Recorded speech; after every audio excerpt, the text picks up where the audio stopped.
Al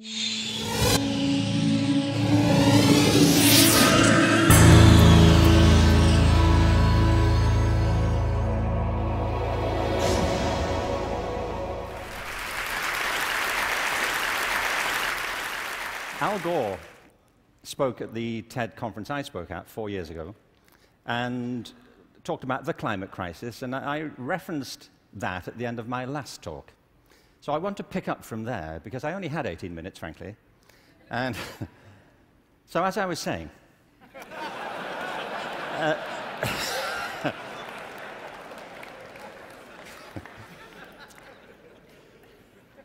you see, he's right. I mean, there is a major climate crisis, obviously, and I think if people don't believe it, they should get out more.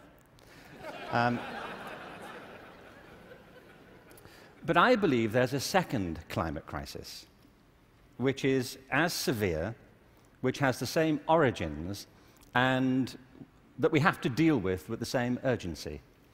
And I mean by this, and you may say, by the way, look, I'm good. You know, I have one climate crisis. I don't really need a second one.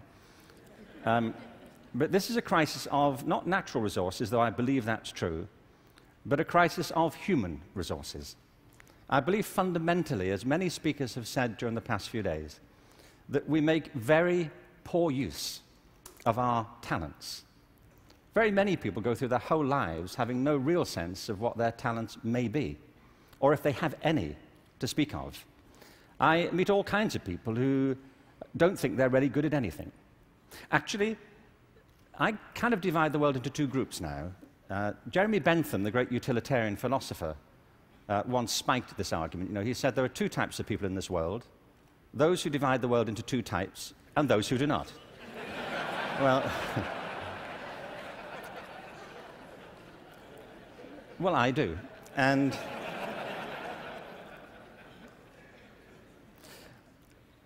I meet all kinds of people who don't enjoy what they do. They simply go through their lives getting on with it. They get no great pleasure from what they do. They endure it rather than enjoy it and wait for the weekend.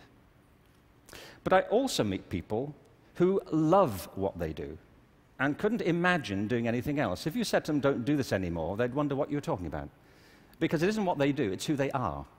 They say, but this is me. You know, it would be foolish for me to abandon this because it speaks to my most authentic self. And it's not true of enough people. In fact, on the contrary, I think it's still true of a minority of people. And I think there are many possible explanations for it. And high among them is education. Because education, in a way, dislocates very many people from their natural talents. And human resources are like natural resources. They're often buried deep. You have to go looking for them. They're not just lying around on the surface. You have to create the circumstances where they show themselves.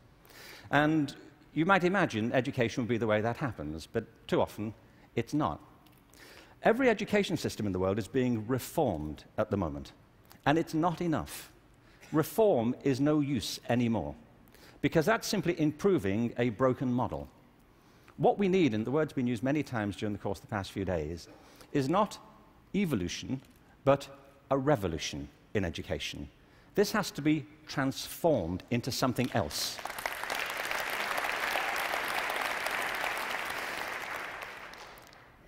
One of the real challenges is to innovate fundamentally in education. Innovation is hard because it means doing something that people don't find very easy for the most part. It means challenging what we take for granted, things that we think are obvious. The great problem for reform or transformation is the tyranny of common sense. Things that people think, well, they can't be done any other way because that's the way it's done. I came across a great quote recently from Abraham Lincoln, who I thought you'd be pleased to have quoted at this point. He said this in December 1862 to the second annual meeting of Congress. I ought to explain that I have no idea what was happening at the time. We don't teach American history in Britain. We suppress it. You know, this is our policy, so... So no doubt something fascinating was happening in December 1862, which the Americans among us will be aware of. But But he said this: the dogmas of the quiet past are inadequate to the stormy present. The occasion is piled high with difficulty, and we must rise with the occasion. I love that. Not rise to it, rise with it. As our case is new, so we must think anew and act anew.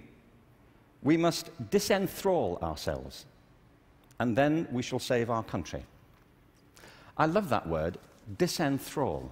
You know what he means? That there are ideas that all of us are enthralled to, which we simply take for granted as the natural order of things, the way things are. And many of our ideas have been formed not to meet the circumstances of this century, but to cope with the circumstances of previous centuries. But our minds are still hypnotized by them. And we have to disenthrall ourselves of some of them. Now, doing this is easier said than done. It's very hard to know, by the way, what it is you take for granted. And the reason is that you take it for granted. So let me ask you something you may take for granted. How many of you here are over the age of 25? That's not what I think you take for granted. I'm sure you're familiar with that already. But are there any people here under the age of 25? Great. Now, those over 25, could you put your hands up if you're wearing a wristwatch? Now, that's a great deal of us, isn't it? Ask a room full of teenagers the same thing. Teenagers do not wear wristwatches. I don't mean they can't or they're not allowed to. They just often choose not to. And the reason is, you see, that we were brought up in a pre-digital culture, those of us over 25, and so for us, if you want to know the time, you have to wear something to tell it. Kids now live in a world which is digitized, and the time for them is everywhere.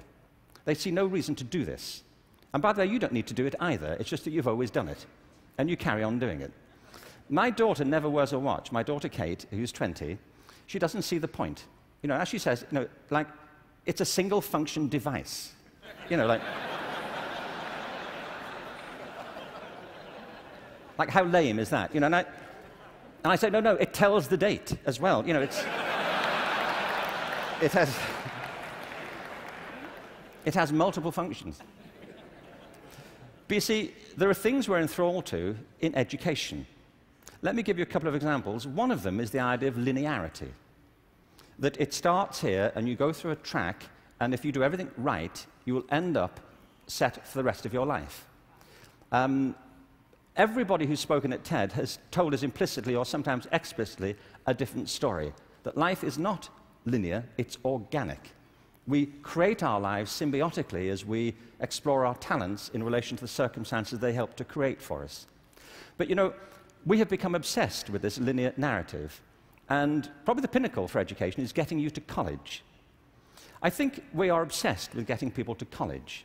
Certain sorts of college. I don't mean you shouldn't go to college, but not everybody needs to go, and not everybody needs to go now.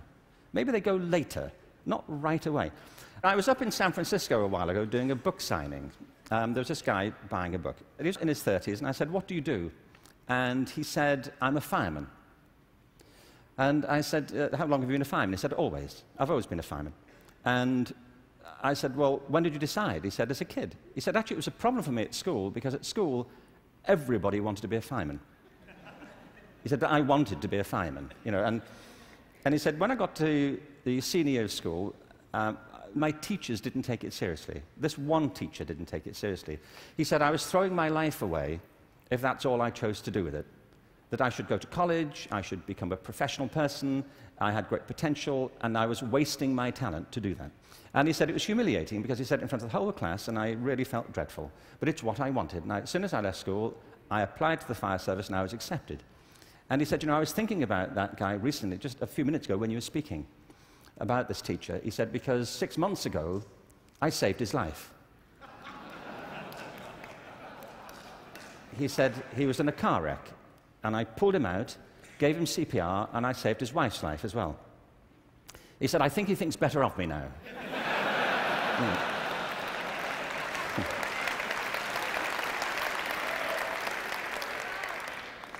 You know what I mean? Human communities depend upon a diversity of talent, not a singular conception of ability. And at the heart of our challenges, at the heart of the challenge is to reconstitute our sense of ability and of intelligence. This linearity thing is a problem. When I arrived in LA about 9 years ago, I came across a policy statement, very well intentioned, which said college begins in kindergarten. No, it doesn't. It doesn't.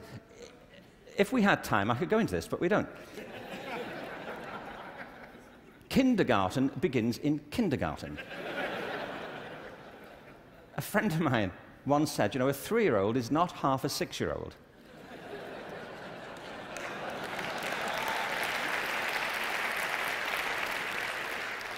They're 3. But as we just heard in this last session, there's such competition now to get into kindergarten, to get to the right kindergarten, that people are being interviewed for it at 3. Kids sitting in front of unimpressed panels, you know, with their resumes. Flicking through it, saying, what, this is it?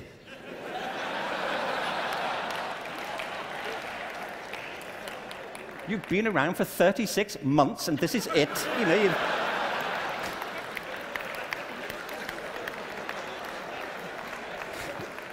you've achieved nothing. I mean, spent the first 6 months breastfeeding, what I can say. I mean, see, it's outrageous as a conception, but it tracks through. The other big issue is conformity. We have built our education systems on the model of fast food. This is something Jamie Oliver talked about the other day. You know, there are 2 models of quality assurance in catering. One is fast food, where everything is standardized. The other are things like Zagat and Michelin restaurants, where everything is not standardized. They're customized to local circumstances. And we have sold ourselves into a fast food model of education. And it's impoverishing our spirits and our energies as much as fast food is depleting our physical bodies.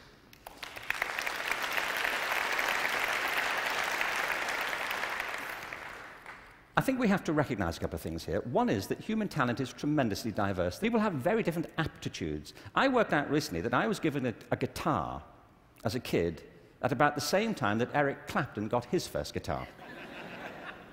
You know, it worked out for Eric, that's all I'm saying. You know, in a way, it did not for me. I could not get this thing to work, you know. No matter how often and how hard I blew into it, you know, it just wouldn't work. But it's not only about that, it's about passion. Often people are good at things they don't really care for. It's about passion and what excites our spirit and our energy. And if you're doing the thing that you love to do, that you're good at, time takes a different course entirely. My wife's just finished writing a novel, and I think it's a great book. But she disappears for hours on end. You know this. If you're doing something you love, an hour feels like 5 minutes. If you're doing something that doesn't resonate with your spirit, 5 minutes feels like an hour. And the reason so many people are opting out of education is because it doesn't feed their spirit. It doesn't feed their energy or their passion. So I think we have to change metaphors. We have to go from what is essentially an industrial model of education, a manufacturing model, which is based on linearity and conformity and batching people. We have to move to a model that is based more on principles of agriculture. We have to recognize that human flourishing is not a mechanical process, it's an organic process. And you cannot predict the outcome of human development. All you can do is, like a farmer, is create the conditions under which they will begin to flourish. So when we look at reforming education and transforming it, it isn't like cloning a system. There are great ones, like KIPS, it's a great system. There are many great models. It's about customizing them to your circumstances and personalizing education to the people you're actually teaching. And doing that, I think, is the answer to the future, because it's not about scaling a new solution. It's about creating a movement in education in which people develop their own solutions, but with external support based on a personalized curriculum. Now, in this room, there are people who represent extraordinary resources in business, in multimedia, in the internet. These technologies, combined with extraordinary talents of teachers, provide an opportunity to revolutionize education. And I urge you to get involved in it, because it's vital not just to ourselves, but to the future of our children. But we have to change from the industrial model to an agricultural model where each school can be flourishing tomorrow. That's where children experience life, or at home if that's where they choose to be educated with their families or their friends. There's been a lot of talk about dreams over the course of this few days, and I wanted just to, very quickly, I was very struck by Natalie Merchant's songs last night, recovering old poems. I wanted to read you a quick, very short poem from W.B. Yeats, who some of you may know. He wrote this to his love, Maud Gonne, and he was bewailing the fact that he couldn't really give her what he thought she wanted from him. And he says, "I've got something else, but it may not be for you." He says this: "Had I the heavens embroidered cloths, enwrought with gold and silver light, of blue and the dim and the dark cloths, of night and light and the half-light, I would spread the cloths under your feet.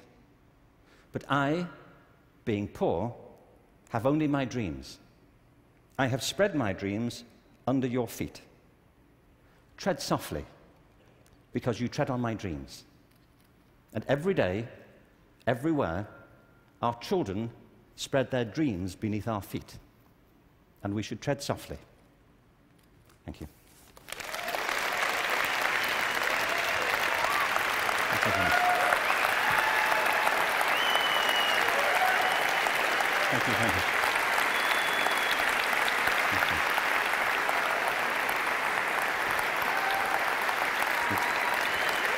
Thank you very much.